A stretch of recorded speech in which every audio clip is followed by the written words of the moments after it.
We must believe that things end, things end at the right time. Things end, things end in due time. This time, it will be my time, yeah. In due time, in my time.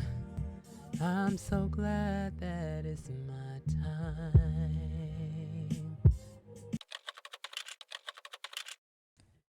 A whole commercial.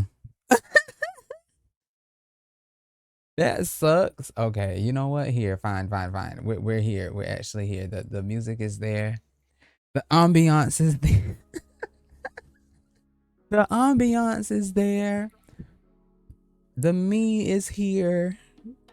It's gonna eat. I feel like this is so corny though. I really do. Like, you know what? What made me decide I wanted to do Afrobeat, Lo-fi? Oh boy. Well, good morning, good afternoon, good evening, wherever you are in the world. Welcome to the, what do I want to say? BIYG, Believe in Your Growth. Welcome to the BIYG podcast. Believe in Your Growth. I'm your host, Stefan. And it is day three of my, I guess, diary entry, child. Oh, wow. You know, I didn't even know, seemingly, I think it was yesterday. I don't know what day it was. It might have been 2 days ago. It might have been yesterday. But I was mentioning Monique, yesterday because I don't know. I admire Monique. I really do. Well, I admire the, to be specific, her speaking up about injustices, because there's not just injustices that happen in the government, but they also happen in business settings and in family dynamics and relationships, you know, in the educational system, in all facets and aspects of the human existence, and an injustice can occur. And I said incur or occur, I hope. Anyway. And so the fact that anyone would just ever have the courage to say, this thing happened to me, and it's not about playing the victim, but it is about getting the justice and about correcting the behavior. I just fell in love with that. And I love that because that's what I've always been about. And, you know, I don't think today we stress and emphasis and emphasize the importance of accountability, right? We always make sure that people understand you have to be responsible for your life. No matter what people did to you, you have to wake up and make the decisions. That's important. Yes, 100%. You cannot be held back by nothing anyone did to you. Don't let no one have that much power over you. But yet and still, people need to be held responsible for the things they've done. And that's where it becomes, I think it's bigger than you trying to get them to pay. Vengeance is mine, said the Lord. I try to keep that in the presence of God, surrendering that at the foot of God, because you created all beings, and you know my intentions, you know their intentions, you know the whole scope of the situation. And so for me, it's just like, who better to handle this situation and judge this situation than the creator? And so for me, you know, I admire her, and I admire a lot of people that tell the truth because it's right. You know, I watched the interview, and that was one thing that she insinuated and emphasized with the fact of the matter, that telling the truth simply because it is right, you know. And I stand by that a lot. Like I used to even tell my own family, if I saw you doing something and I knew it won't right, I would tell on you. And I know some people don't like that, but that just is what it is. You got to keep your spirit and your conscience pure, right? I believe lies and deceit and treating people ill and, with I don't know, just malicious intentions, that stuff gets trapped in your body. I believe that. I could be wrong, but that's why I think it important to always be as just and as holy as you possibly can be. We are flawed, but you still can make the conscious decision and effort to actually be a decent human being. And every day, that is something that I strive to do. Every day, that is something that I look for. And I try not to be naive in thinking that everyone's gonna be like that, because there are people who just don't care. There are people who are in it for themselves, and I think even more now so, people mask it like we're here for each other and we need to care for each other, but they really don't care. It's all selfish. It's all selfish. But I don't know, I believe that, well, it's not all selfish. Let's not say that, because I hate, at this point, I'm trying to not generalize things, because I'm around a group of people that do that, and it kind of gets on my nerves when people say everyone, or they just use collective terms instead of speaking for themselves, because you don't know every person. So how can you speak for everybody when you don't know? You probably don't even know more than 200 people, especially probably more than 50 people in your real life. So how can you speak for 8 million? Is it 8 billion? 8 billion people. 8 million is real small, actually, when I think about it. But I mean, no, I just, like I said, I don't know a lot about anyone's personal their walk and their faith or what they believe in. And honestly, that has nothing to do with me. But right is right and wrong is wrong. And standing on right, that is one of the practices of holiness, in my opinion. I mean, it's literally one of the 10 commandments to not bear false witness. And, to me, it's kind of like, even if you are privy to something, you may not have done it, but someone else did it. And you just let that information be, how do you say it, withheld from victims or people who are on the receiving end of the trauma or the deceit. You are now an accomplice and you are a part of the problem. And I never want that on my conscience. I never want to know that I could have helped someone and I just never said anything because it's not my problem. There needs to come a point where, yes, people can confide in you, but what are you confiding in me about? And that was something that Monique talked about. And, if you're going to tell me something that's going to make me look at you like you're morally corrupt, your character is flawed, or you've done something that is, just wrong, don't tell me. Because at that point, I am obligated as trying to be a decent human being to uphold the truth. And so, at that point, I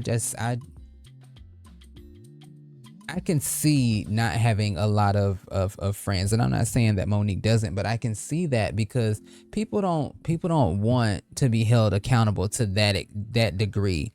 People don't want real. Let me not say people, because that's a general thing. There are individuals in this life that do not want real friendship and honest community.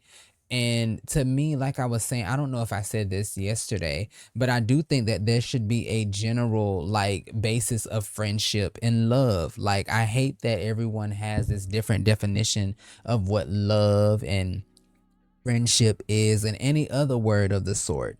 Because at the end of the day, if everyone's love is different, is love even a real thing? Because that means anyone can just determine and define what they feel it is. I don't know. It's just like I said, someone can be with a man that beats them, or be with a woman that's abusive, beats him verbally, mentally, physically, and but be like, but I love them. Well, you're silly, and I wish you the best. I wish you the best. They love me. That ain't love. Everybody want to act like they know what love is in regard to that, but yet everyone has a different definition when it comes to love. So somebody has to be wrong. So it's got to be wrong. There's either one definition or there's many definitions. So and when it comes to somebody beating on somebody, I think we all know that ain't love. So there has to be a base. There has to be a basis to what love is. And I dare to say it's in the Bible, but that ain't none of my business. Love is kind, love is patient, love does not boast. We have the standard of what love is. It's not a whatever you decide it is. No, we have a standard of what real friendship is, and we have a standard of what love is. Your friends are not people that let you get away with doing wrong.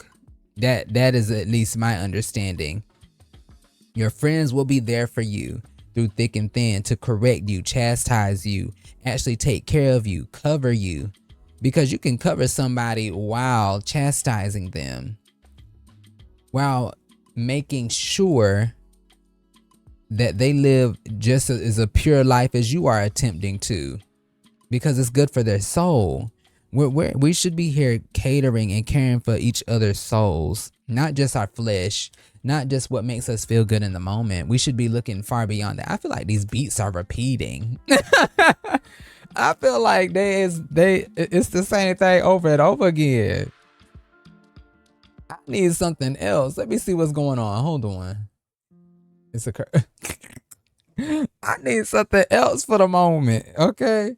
But I mean, no, I could beat that dead horse until, the meat stank and the fly, it started to decay and the mold is eating away the carcass. I don't know how I feel about this either. Ain't nothing really like hitting, you know what I'm saying? But this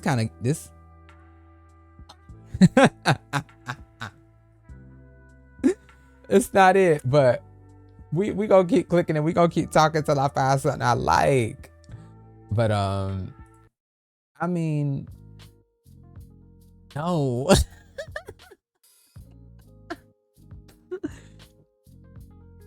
No, that is just something that I look up to, and I don't have a lot of role models. But I think anyone who stands for the truth is someone that I can consider a role model. Anyone who stands for honesty and integrity and morality, I can consider someone, or well, I guess I look up to that, I guess, if I had to say something. And so honestly, really, that was kind of all I had to say and all I wanted to talk about, because I'm in that season. I'm just in that season, of trying to hold people accountable. And though there are a lot of people, when you do that, they try to be like, but you did this and you did that and that, and granted, you know what? If I did anything, thank you for letting me know. Thank you for letting me know, But it's funny how people won't express their grievances with you unless you state yours with them. And that's how the heart posture is off. If you have to wait for someone to express their emotions and feelings with you in order for you to be like, well, you did this and that's why I did that. Or, no, you be honest. Just be honest from the get-go. Just be honest. And I mean, hey, you know what? If it gets out there, at least we have clarity. At least we know this is why things are happening this way. But some people also, a majority of the time, use that as a way to cover up the fact that they're being corrected, that they're being what is it? I can't think of the word, but basically, yeah, they're just being corrected. And to me, I don't like that because that's a very cowardice thing to do. To know that someone is coming to you with an issue that they have with you, and you're now finding this courage out of nowhere to address an issue that you've been having with them, but you weren't humble enough to actually address it. And so it's a very big problem. Like I've seen that happen in my life frequently, and I can't respect it. I can't respect it because why should it take so much time and so much I just want to know honestly, what's at the root of all of that? You having an issue with someone but not being willing to address it until there's a whole new situation, and you bring up it's just weird. It's just weird because I can remember like vividly a moment that happened to me, and this was a moment that I think I've talked about numerous times. Whenever it occurred, immediately I was talking about it. It wasn't like something that I just held on to, but I don't know. I just think people do not want to be held responsible. And I mean, granted, let us paint this clear picture, right? If we speak in terms of how we need to be operating within our own lives, and this is for me, I need to wake up and make decisions every day that are going to build a future for me. If I make the decision to blame others, and if I make the decision to remain stagnated because of the decisions and things that people did, that is my decision, right? But that is never the case for me. I've always, and I want everyone to always get up and do, not just do something, but do the thing that you were created to do.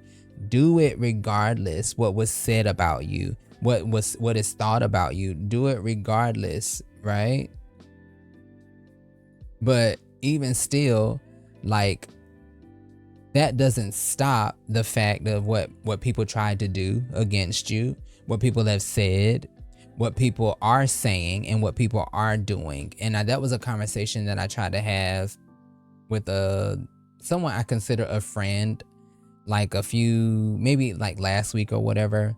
And she sent me an amazing story actually, and it was about it was kind of perfect, the story. It was about a donkey and a farmer. And so somehow I actually might look it up, but somehow this donkey ended up falling into a well, or it was placed, no, I think it fell into a well. And so the owner immediately saw that, I mean, the owner knew that this donkey was old. And I don't think the owner tried to get the donkey out. So it was just considering the fact that it was old. So why am I gonna rescue it? I'm just gonna bury it. I'm just gonna fill this hole up anyway and leave the donkey in there, right? And so, this neighbor called so many people to come and help fill the hole. and I don't, that's very awkward to me. But come and fill the hole with dirt. And one thing about it, I like this story for a lot of reasons, because it paints the responsibility of the donkey, and it paints the responsibility, like, of the those around you and those who are so close to you and so supposed to be so dear to you. But they were filling the hole with dirt, and every time the dirt would go into the hole, it would hit the donkey's back, and the donkey would shake it off and take a step up. And that is very profound to me, because no matter what happens, you gotta find a way. You gotta be resourceful. And I've been talking about being resourceful for a very long time. You cannot let the variables or the circumstances or anything keep you from trying. Either you try or you're going to die there. And that's the sad part about it, because sometimes people don't realize they are the ones that are killing you, but it's your fight, it's your determination that will save you. And in my case, I believe the Spirit of God, but also your agreement and your collaboration to getting out of the well, and so the donkey inevitably got out of the well, and the donkey went on about its business. And if I'm not mistaken, the donkey ran away from the right, like ran away from the owner. And now maybe that's not the ending that happened.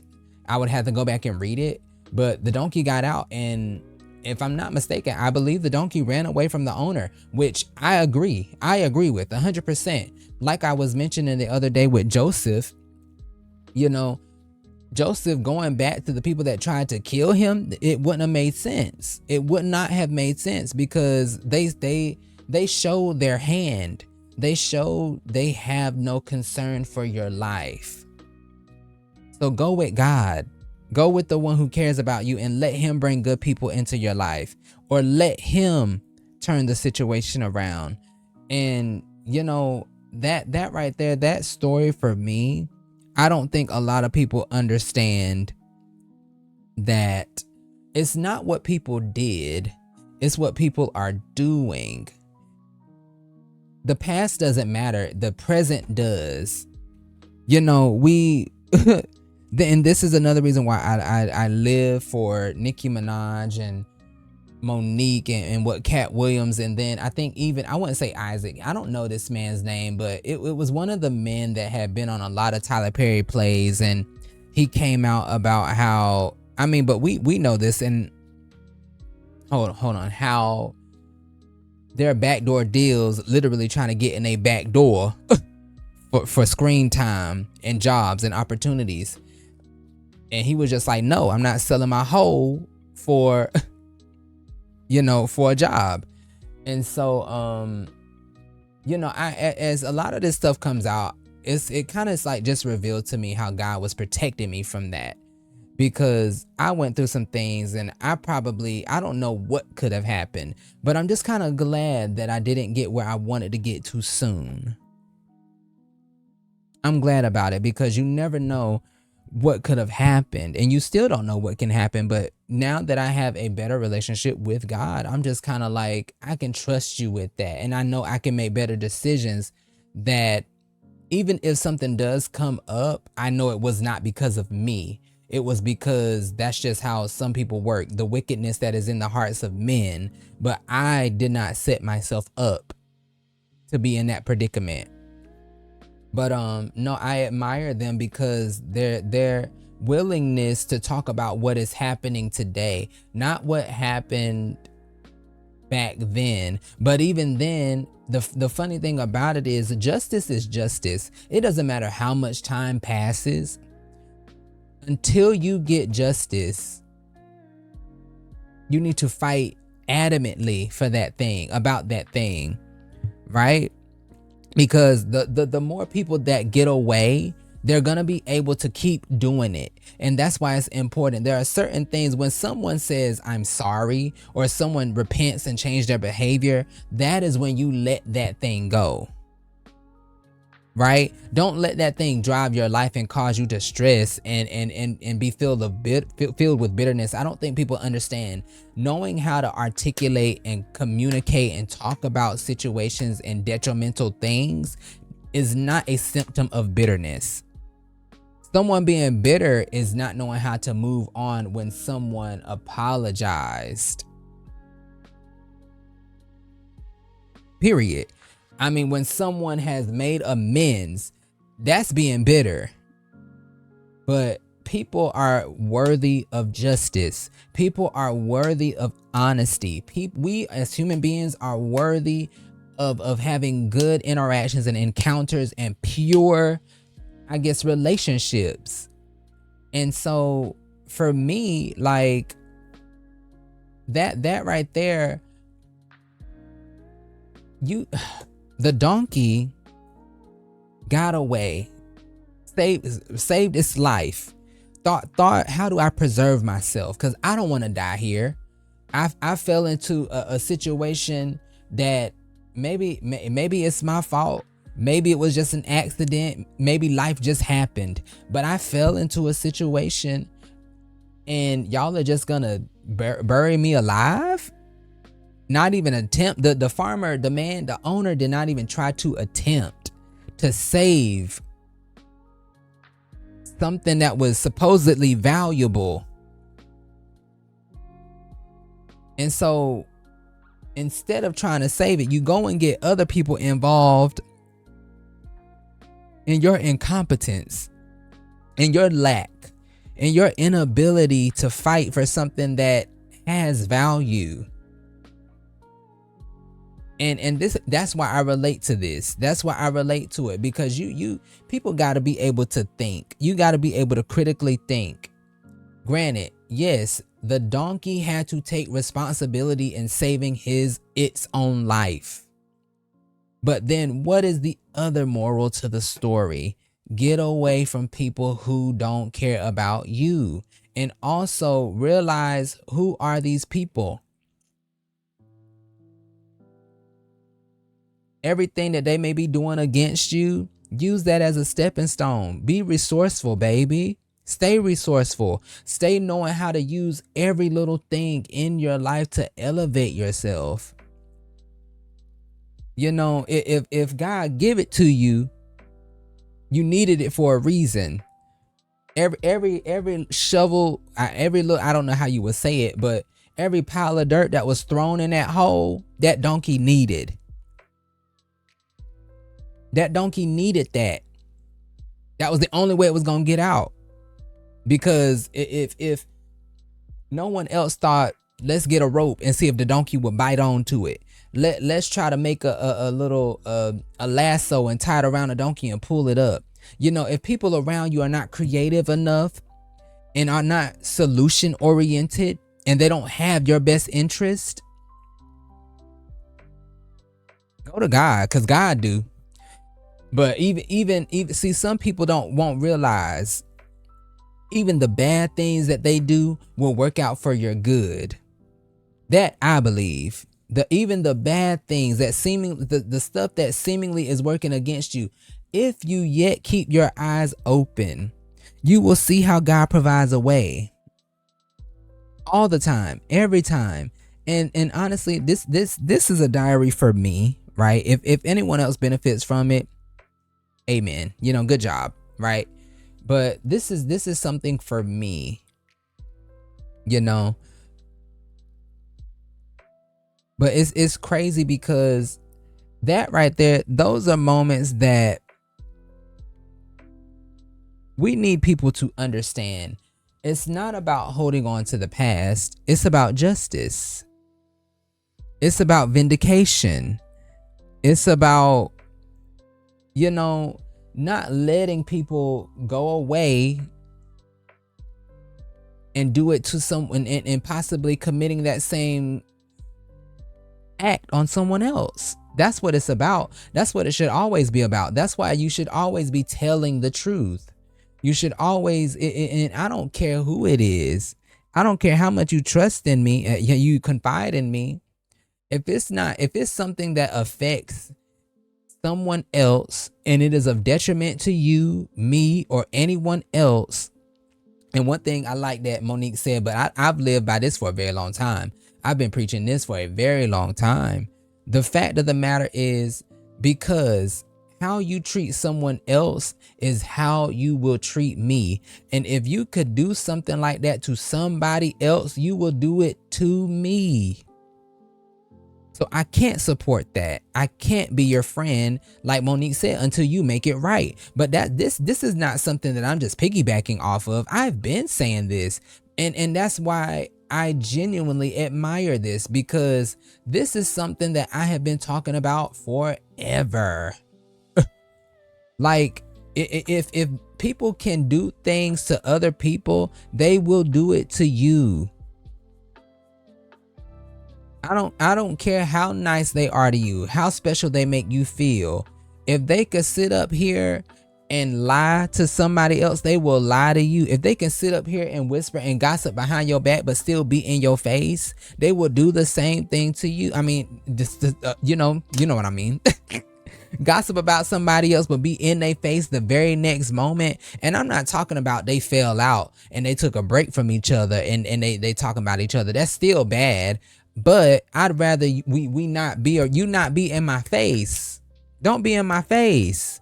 Talk, acting like you love me, but yet the very next hour you talking to somebody else about me. Let me know that we not on good terms right now. That way, at least I can understand. That's why you was talking. You had something to say about me. I can respect that. And the reason I say that is because I've done that. I've talked about someone that I was not. We were friends, but there came a time where I didn't want to be around them, and I stopped going around that person and their whole group. And now granted, there were some things that I probably shouldn't have said, but I respect me even more because I was not all up in their face acting like, oh, y'all, I love y'all so much. No, absolutely not. I will separate myself and I will spare you that humiliation. I'm not going to do you like that. Now, granted, yeah, I might roast and gag and shade. Well, but I'm gonna separate myself from you if I'm gonna do that to you. And honestly, I tend to do that a lot. I tend to do that a lot. But it's like people don't realize when you start moving weird and you start disrespecting and doing stuff that I don't like, I'm going to separate myself from you. And why do I say that? Because I gotta show you how to love me. Okay, so. If people learn how to treat you based off of how you treat yourself, what you will and won't tolerate, let me show you. I'm not going to tell you nothing. I'm going to let you see it. I'm not going to tell you nothing. And the reason I don't, with a lot of new people, I don't say, okay, I didn't like that you did this. Granted, I don't see nothing wrong with being, confrontational, especially in a respectful way. I don't see anything wrong with knowing how to address an issue, but you gotta stop, in my opinion. I've learned to stop giving people the keys to your heart before they have shown themselves worthy. And what do I mean by that? Everyone don't need to know what you like and what you don't like. Let people be themselves, and then you can rule out the fact of the matter. Is this person worthy to be in my life? Is there some potential there? Because I would say, honestly, don't get with people based off of the potential. Get with them based off of who they are. Because you got to appreciate, you got to accept who people are. But then also, you can't be filling yourself with delusion. Trust what people show you when they show you what they show you.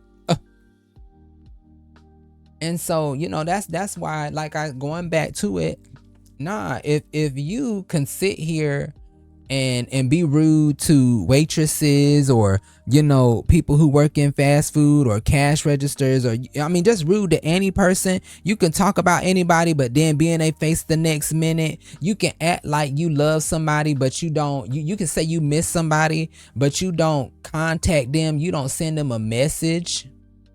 You only want to, you put on this front because that's really all it is. It's for show.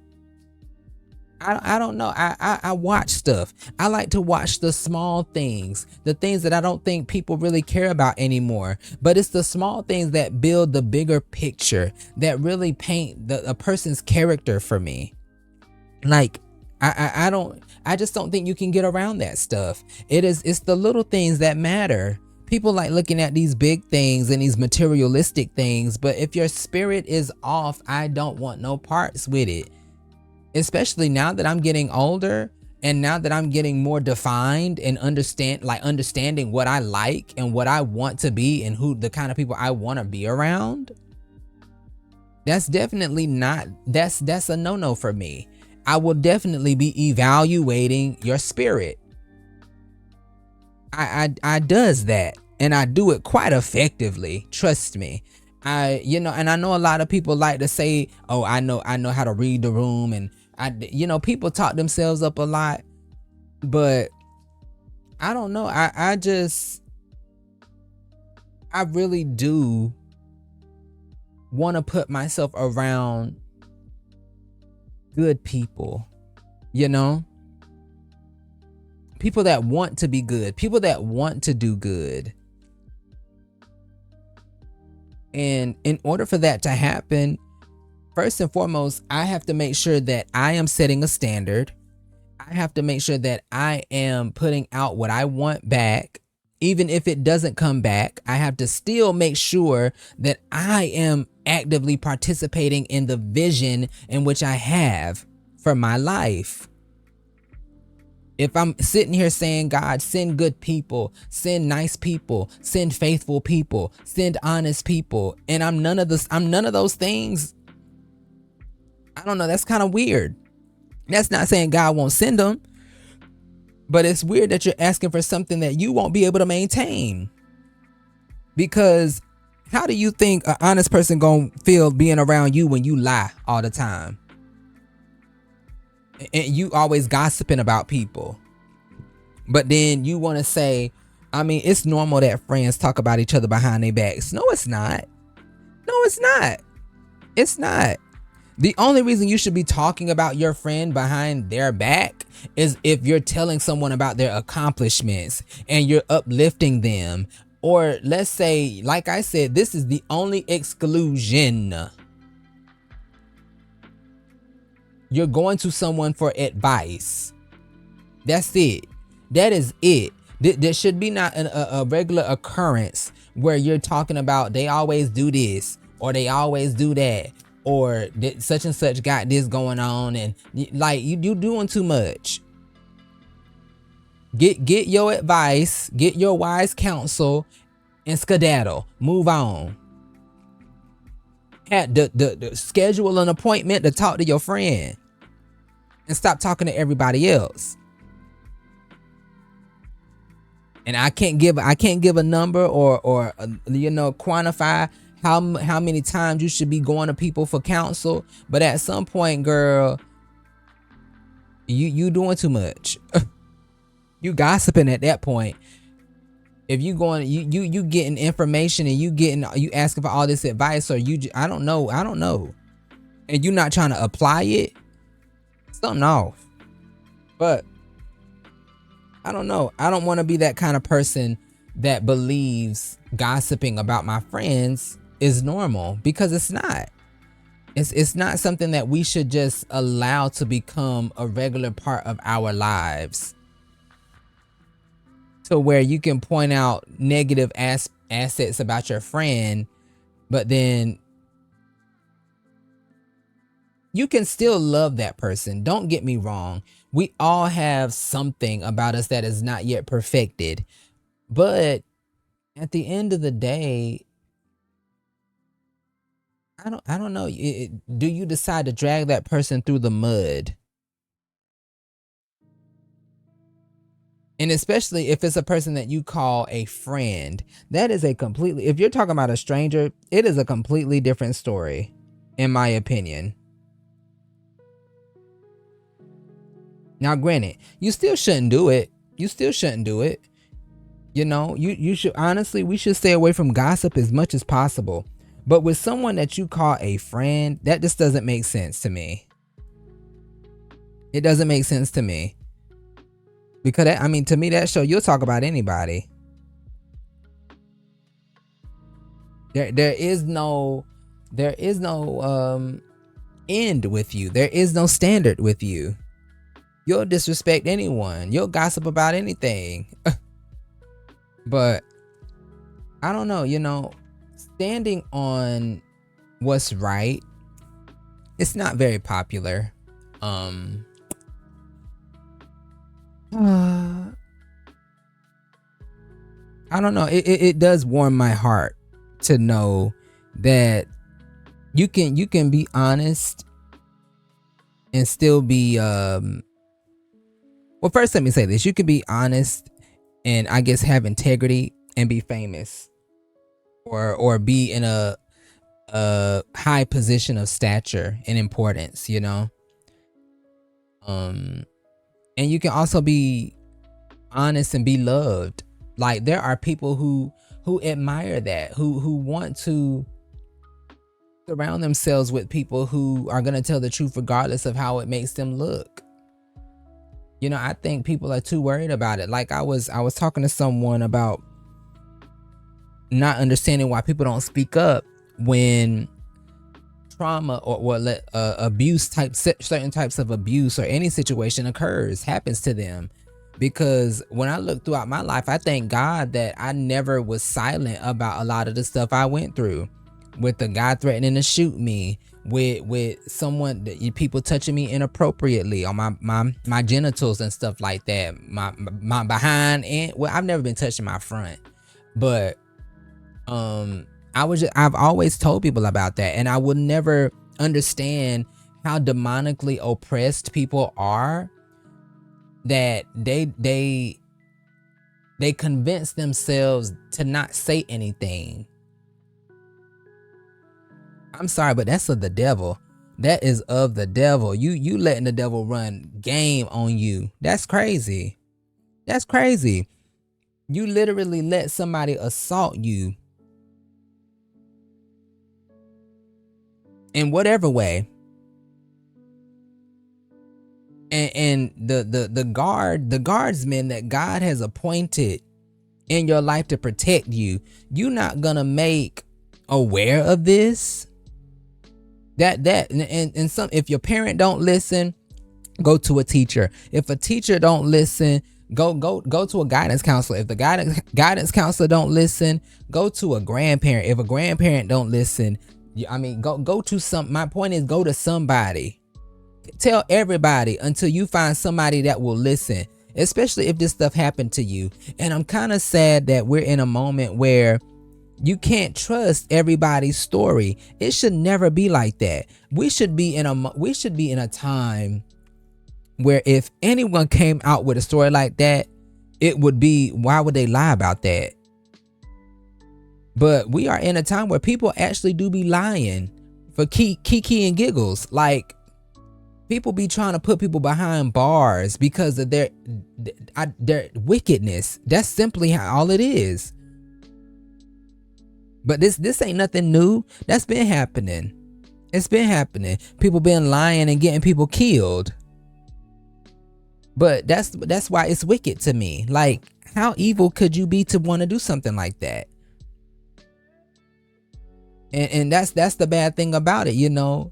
Crying wolf, that was another story that me and my friend we discussed. But people cry wolf, and now the fact that when the wolf actually show up, don't nobody believe nobody. Don't nobody believe nobody. But though this gets kind of off topic, as me and my friend we discussed that, you know, she started talking about how the boy probably manifested his reality and the reality of that wolf coming, because maybe that wolf was never gonna come, but the fact that he ran outside and he started making that declaration, eventually his words caught up to him. And I sent her a message because it's a Bible verse that talks about how a man will eat the fruit that in which he speaks. Now it doesn't say that verbatim, but it let me find the text, but it basically insinuates a man that is not careful with the words he say, he will surely eat of it. And I mean, that is whether the words are good or whether the words are bad. You have to be careful what you say. So let me read the message that I sent. It's quite lengthy. I'm gonna skip some because we were talking about Oprah and a lot of other stuff. But well, not just Oprah, but like there was a video that she sent me, and I don't care what you do in this lifetime. if you don't acknowledge God in the process, and you're not trying to collaborate with God, it don't matter. Man can plan their success, but it is God who brings that thing into fruition. We as human beings are responsible for gathering and doing, and when God sends the provision, you take the provision up or whatever. We're responsible. We have a part to play, the collaboration. But inevitably, that's why some people can go and do something for 3 months and take off. Some people can do something for a year. Some people it take 10 years. Some people don't see success until they're in their 60s and 50s. That's why that can happen, because it is the Lord that allows a thing to be successful. Now, granted, that opens up another kind of conversation, but I don't know if people want to try to discount God and take God out of the reason why they succeed or why they are able to have this opportunity. That will be between them and God. I have no plight. There's no reason for me. But this is what I said in regard to the boy that cried wolf. So the boy that cried wolf, words are powerful. There's 2 Bible verses that speak to your thoughts. This one is from Proverbs. I said, he who guards his mouth preserves his life, but one who talks too much comes to ruin. That's 13:3 Proverbs. And then Proverbs 18:20-21. A person's belly will be filled with the fruit of his mouth. With what his lips produce, he will be filled. The tongue has power over life and death. Those who indulge it must eat its fruit. Then this is my sentiment. I've come to the understanding of intentionality, understanding the meaning of what you say, when you say it, and how you say it. Clarity. Paint clear pictures with your words. Speak expecting those words to produce fruit. Something else I had learned in full on my own. You mentioned it before. I vaguely remember that interaction. It took me being secluded to understand God in it. Lies do ruin you. The wages of sin is death. I also found it important to never let anyone have the last word over you in regards to your life. Pray every morning and night, when you rise and when you fall. No one has more authority over you than you. Don't give that power to anyone. Frame the reality with words that are like honey. So possibly, he did call the wolf to come and eat him. Then the fabrication prior made it hard for anyone to trust him, which is why the wise man says little, but the foolish man speaks much folly. And so, the only time I really try to speak a lot is when I'm up here. And then even then, I'm not saying crazy things. Like with me saying, like I said, with general things, I try to be careful, because you don't want to say, like people try to say all men are bad. That's a lie. That's a lie from hell. There are some men who have made bad decisions, but there are some men who want to do good and who want to do right and who want to treat, their families and their children and make their spouse with the dignity and the respect, just everyone that what they deserve. And so I don't care what no one says and how one person's trauma is leading them to be confused and deluded. But, no, success is possible for me as a black man. I don't care what the resources and what the variables and what the circumstances look like. It is possible for me. So that's why I was saying in the other diary entry, you got to be careful who you let speak around you and what you intake, because some people's disappointments will become your own if you are not careful. If you let them speak into your life subconsciously, if people can just impart anything into you, they will steal life from you, because most people sadly are full of emptiness and death. And it's kind of sad, but there are the remnant. There are the good individuals who desire to be full of faith, who desire to be full of abundance and the prosperity in which God wants for his people. God desires to preserve the righteousness of his creation. And God understands that some people need to be fulfilled and satisfied to keep them from desiring wickedness. The same thing with David. I talk about this and I've been mentioning it for probably the past last little 7 videos that I've done. But God said to David, if only I would have knew, I would have given you more. Why would God say that? Because David went and slept with a married man's wife and then killed that man. He compounded wickedness on top of wickedness because of his desire and his inability to be honest with God. God wants to bless people so that they will see it is beneficial to serve the true and living God. It pays off to give my life to God and put my trust in God and not in myself. And so, I don't know, people try to talk away for a very long time that God is not a genie and God is not Santa Claus, but God is better than both. God is better than both, but it comes with a price. And are you willing to pay the price? Most people who are in church now, they're full of hurt. They're full of hurt because they didn't get what they wanted when they wanted it, because their trust, and they were praying amiss, one, and their trust was not in God. Their trust was in being delivered by that thing, but not by God, which is the issue in itself. But as for me and my house, we shall serve the Lord. I have decided to put my trust in God regarding everything. Everything. I don't care what it looks like to people. God will come through for me. God will grant me success in the areas of entrepreneurship, in the areas of family, in the areas of relationship, in the areas of the economy, in the areas of education, in the areas of logic, and in the areas of intelligence, in the areas of the systems of the all systems of the earth. God will give me success and grant me success.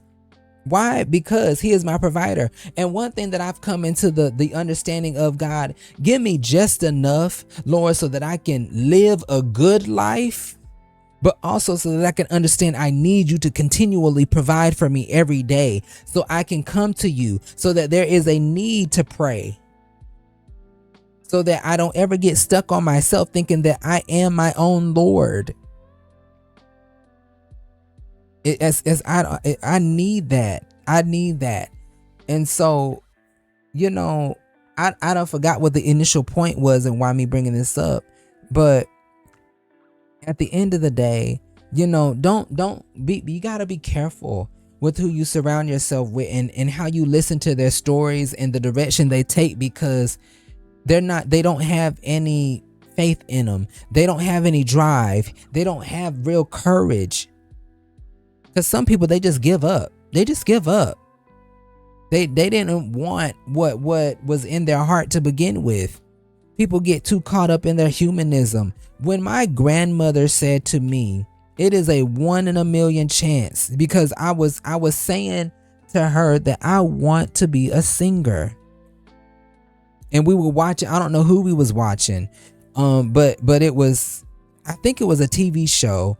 And then there was this girl, this is no shade, no nothing, but it was this girl named Aaliyah, and Aaliyah just out of nowhere began singing, and she sang very beautifully, very good. But this is how the enemy works. I've never compared myself to anyone, because like I said in one of my other videos, you cannot compare what God has given me to what God has given someone else. A kingdom divided shall not win, shall not thrive. It doesn't make sense. And so, it was 2 things that happened in one occasion. One, my grandmother said it is a 1 in a million chance. So people, we are not slow. I think a lot of people like to play slow and stupid and ignorant. But we as spiritual beings and as human beings, we have discernment and we have common sense. So what was said in that moment is that God cannot make that happen for you. So not only did my grandmother doubt God, but she spoke against a desire that God placed in my heart for a reason at a very young age. But he who comes as a child is much more has much more weight in the kingdom of God. without faith, it is impossible to please God. So not only did she doubt God, this is a woman who is preaching to people. This is a woman who is talking to people about God, but yet void of God, void of faith in God, void of dream, aspiration, courage. Doesn't make sense. And so then not only that, but then you bring up a girl. Now, granted, sex doesn't matter, because a gift of God is a gift of God. It don't matter whether it's a woman or a man, but you bring up someone who, and no shade, I'm not even, this is not even trying to be shady, but ain't even relevant to my dreams and aspirations. God bless her. But oh girl won't relevant to my dreams and aspirations. What does she got to do with me? I don't have to be her, and she don't have to be me. That's when you have to know, when the comparisons start coming in, that's when I knew 100% that it was demonic. Because I've never compared, I don't compare myself to anybody. So the fact that the enemy was trying so hard to convince me that I could not do it, we have to understand, if, I'm not going to go in that because that goes into some other stuff. But at that point, that's when I started proclaiming to myself, and I think even I said to her, well, I serve a 1 in a million God. That is the kind of faith that I have, even at a young age. But see, I do think everybody is not given a certain level of faith. Faith is a gift. Everybody ain't gonna have the same amount,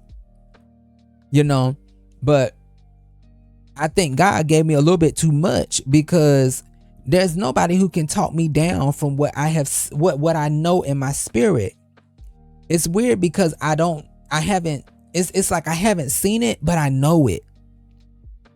And I don't know if I talk myself up to know it, but regardless, without faith, it's hard to please God. It's impossible to please God without faith. So regardless, like I said, I believe this is the moment of getting paid. This is the moment where all of the things and whatever I've sacrificed for God, because sometimes you look crazy, and even that is a sacrifice for God. People will persecute you for that, whether it's a physical persecution or a mental, emotional, whatever is persecution. People make you feel stupid. People shame you for your faith. People shame you for wanting to see better in your life. That's a persecution, especially if it's one that you've taken for God. I believe not only is there a reward waiting in heaven for your desire to see God, but there is one that shall manifest in the earth. But I mean, it just comes back to, for me, some people have a lot, some people have little, and the people with little faith, I know you have to be very careful, because it's easy to get hoodwinked. It's easy to get, tricked into to not believing in yourself, not believing in God, not believing that a situation can turn just like that in the blink of an eye. Literally, these things happen overnight. One day you just minding your business, or one day you just working hard, or one day whatever. We never can really paint the scenario of how and when God wants to do what God wants to do. But next thing you know, overnight, everything just changes. But I don't, I'm only one person, and I don't know the answers to anything besides, what God allows me to believe. But even to me, that's a gift, the fact that I can not just sit around idly, right? And even if I did sit around idly, it would be because God told me to, or God brought me to that place. There have been times where I got a desire to do something and I didn't do it, and immediately I saw like the fruit behind it. Like, yes, I have seen that. like with some dance challenges, and it was like before they even popped off, God gave me the urge to dance. It was like there was this sudden urge to do a dance to the song. And I don't know why, but I just didn't do it. And why I didn't do it? Because of my surroundings, because of insecurity. But that was just small instances. A lot of things I tried to do, a lot of things I have done. You know, I've taken nightstands and put in my tripod on it, put my cell phone on it, went and got extra lamps for lighting so I could record videos. Like, being resourceful ain't nothing to me. Didn't have a drawing table, use my nightstand as a drawing table, got some light so I can see real good. Like, use my phone as a notepad so I can write my poems. And then someone tried to disrespect that. You know, I have been crucified, but I've also been diligent, and I've been, what is it? I've wanted to collaborate in the blessing. You know, and that goes back into, I know I talked about people calling me lazy. I think maybe it was like the 2 diary entries ago, maybe. But that right there, you know, there's been a lot of things people have said about me, but I try to quantify which one has been the most disrespectful, you know. And I think that's been one of the most disrespectful things that have been said to me. Now, one of the most disrespectful things that have been done to me, I don't know. But there's been some things that have been said to me, but calling me lazy when I sat here and watched people do nothing for years, but go to the same jobs and not do half of what God has called them to do, get out my face. Get out my face. Because that right there, that's despicable. Y'all haven't built no future for your children. Now, this ain't everybody, but people are doing it now, which I'm proud of. Like Moses, when Moses cried out for help and God sent 72 elders, and then he allowed less than 10 of them to keep that anointing so that way they could still prophesy, and there could be I'm assuming so that help could remain in the camp. But then Joshua came to Moses and said, there are people still prophesying. What are we gonna do? Moses was like, I don't care. That's good. Thank the Lord. Thank the Lord. This is what we need. We need more people doing this. So I'm not jealous. I'm not mad. I'm glad. But there is the truth that growing up, I had nobody besides people who were far off to look at. And I wanted to say this because I wanted to correct it, because I don't want nobody to look back and be like, oh, but you sure did love Beyonce. You sure did love this. I did, but Beyonce didn't give me my gift. Beyonce didn't inspire me. God did. Beyonce was just I admire the gift God gave her, because regardless whether she uses it for good or evil, God gave her that. It is her decision. It is my decision how we use these tools that God has given us. And so, no, I didn't have anyone to look up to, you know, especially, I guess if we want to talk about men, especially now in the realm of singing, there is no male artist for me to look up to. And so what does that mean? I have to become one of the male artists to look up to. I have to be what I believe is lacking in the earth. Like I said, I have to be a part of the vision. I have to collaborate. I have to partner with that. If I'm saying we need more honest people, there's no honest people, yada, yada, yada, yada, yada. Well, become the honest person. Become the entertainment that you think is lacking. Don't just be a person who can complain but not be a solution. I'm a solution. And I want people attached to me to be solution-oriented individuals, those who can come up with ideas and stuff that can actually be of value. Not just for the dollar amount, but because we need things. And let the value come in because it was good. Child. But no, like, I'm just like I've been talking about Nehemiah. When they said to Nehemiah, basically put you're not gonna finish that wall. You're not gonna complete it. It's not gonna get done. But he called them a liar, and he said, "I will succeed. The wall will be finished, and it will be built. I will finish the wall." Then he asked God for the success of finishing the wall. He understood that he could not do it without God. It was a dream, and it was a prophetic word of the Lord, and it was something he took up for the Lord, not for himself, not for other people, but for God. He burdened himself with something that was important to God. And so I'm kind of done. I'm kind of done. We need more truth tellers.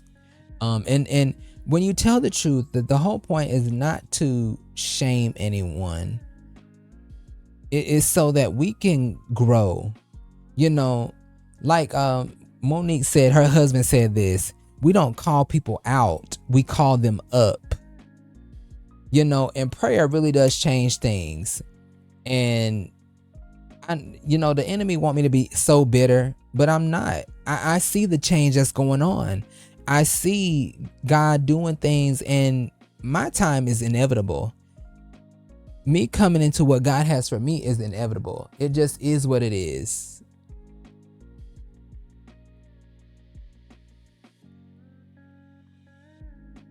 It just is what it is. And so at the end of the day, I'm not mad. I'm not mad. Like Moses, I'm glad. Thank you. Moses, and the funny thing about it is Moses knew his position. He knew his role. He was more powerful than all of them because God gave him what God needed him to have. And they received a portion of what Moses had. So they were not even up to par with Moses. So why would Moses be concerned? And even then, if they were better than him, why would he be concerned? He had the help that he prayed for. I don't like.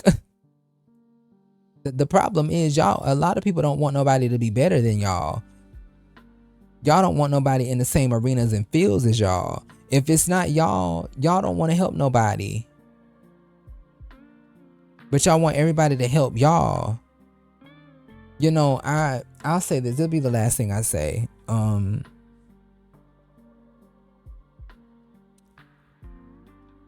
I'm waiting for the moment where I can get back into, genuinely, my community where I can go and we can worship God together, you know. I would say for right now, I am without a four-wall, a building, you know, to go to and commune with other believers. But for me, one thing, and this may be, hopefully it's not out of turn, but I will say this,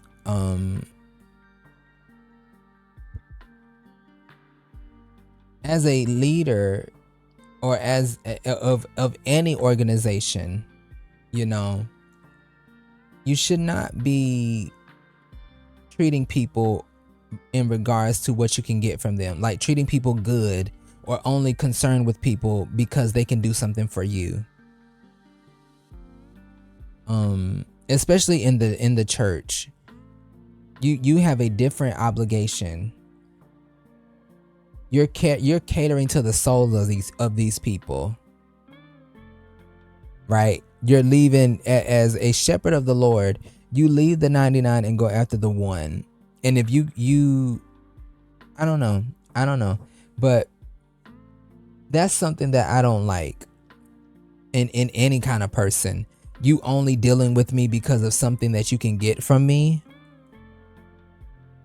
But any other time I do any other thing, it don't matter who you are. I don't care if you're a heathen, you're a Christian. I don't care if you family or whatever, a friend, whatever. I just don't care about your position. Be honest. If you want something from me, ask for that thing. But don't try to trick and weasel your way in with pleasantries and, formalities. That's something somebody has always done in my life. Try to talk and be like, hey, how are you? And then want to ask me to do something. It's like, girl, ask for what you need so you can get it and I can move on. What do you want? Because there is no relationship. That is no relationship. You're using me. You need something from me, and using me is not like, but it is using. It's manipulative, and it's very weird. It's not authentic and it's not nice. Regardless to what the relationship and the dynamic is, it don't matter. If you need to know how to have conversations with people and actually be there for people. Don't just talk to people when you need something from them. That's why I don't talk to nobody now, because I don't need nothing from none of y'all. But somebody tried to say that, and I might say this for another diary entry, so I'm going to say this. But somebody tried to tell me, don't leave the people that care about you. Well, let me find the people that care about me first and I'll stay. Let me find the people who are actually interested in my well-being and my welfare, and I will stay. Let me find the people who actually care about me and don't mind me being better than them, and I will stay. Because that matters. You're not going to catch me like Joshua. What is it? Joseph? I'm not going to be like him. And what do I mean by that? I'm not going to allow. Now, if it be God's will that I be thrown into a pit, or like the donkey, I fall into a pit and you want to bury me, I'm not going to be like that. I'm not going to give people the opportunity to do that. Most people, sadly, there's a lot of people in this life that are opportunists. They only want you for what they can get from you. My life ain't been no crystal stair, and I don't have everything, but I ain't never been that kind of person. I don't ever use people just to get something from them. I've always tried to add some kind of value and actually let the relationship be beneficial and true. Like, I rarely ask people for anything. Now, granted, like this season of my life, I there's only been one person that probably don't want to help me and whatever, but has been helping. Like, it just is what it is. But even still, this moment that I am currently in, I had a dream about. Literally, I had a dream about it, and it was not until I was at the what they call the tip of the iceberg. This only the tip of the iceberg, is only the beginning. It wasn't until I got to the very beginning of it that I remembered I saw this moment. So my thing is, when all others forsake you, God won't. God will send somebody. And one thing about it, God told Jeremiah to tell the people of Israel when they were in Babylon to pray for the welfare of the place in which you stay, because their welfare will be your own. So if you in trouble and you got somebody helping you, make sure that you consistently pray for the person helping you. Make sure you're consistently praying for the finances of the person helping you, praying for the mental stability of the person helping you, praying for the relationships of the person helping you, praying for the soul of that person helping you. Because until God says their time is up in your life, their welfare is your own. God sent Elijah to a widowed woman who had a child who was about to die. But they needed each other. Little did they know, Elijah needed her and she needed him. God had Elijah's provision and God had her miracle. but they needed to meet. There was a moment that needed to transpire. And so I'm going over time, and I want to talk about go into I think in the next diary entry I might talk about that. Don't leave people that love you. Y'all got a funny way of showing love, because according to the word, I haven't experienced the real love from man. You know, I mean, look, if I were to go and look up, and I might have to quote it the next time, but if I go and look up what love is in the Bible, love is patient, love is kind, and love is a multitude of things. But you know, the greatest of all, what is it? Tongues will fade, prophecies will fade, but love, trust, and hope will remain, and the greatest of all is love. So love is, there is a base, like I said earlier, there is a base to love. Love has a foundation. It's not just what you want to say it is. Love is a real thing. But I think in the next diary entry, I'll be talking about, like I said, what love is, and quote unquote, not leaving people that love you. You got to know when that love is a manipulation, baby, because Delilah loved Samson. She loved him right into his death. So you just got to be mindful. You got to be mindful. Be watchful. Watch and always pray. Pray and don't faint. Anyway, that's the end of this diary entry. Remember to stay positive. Keep that with you. Spread it wherever you go. My name is Stefan, if you didn't know. With all that being said, love yourselves and love others. Bye.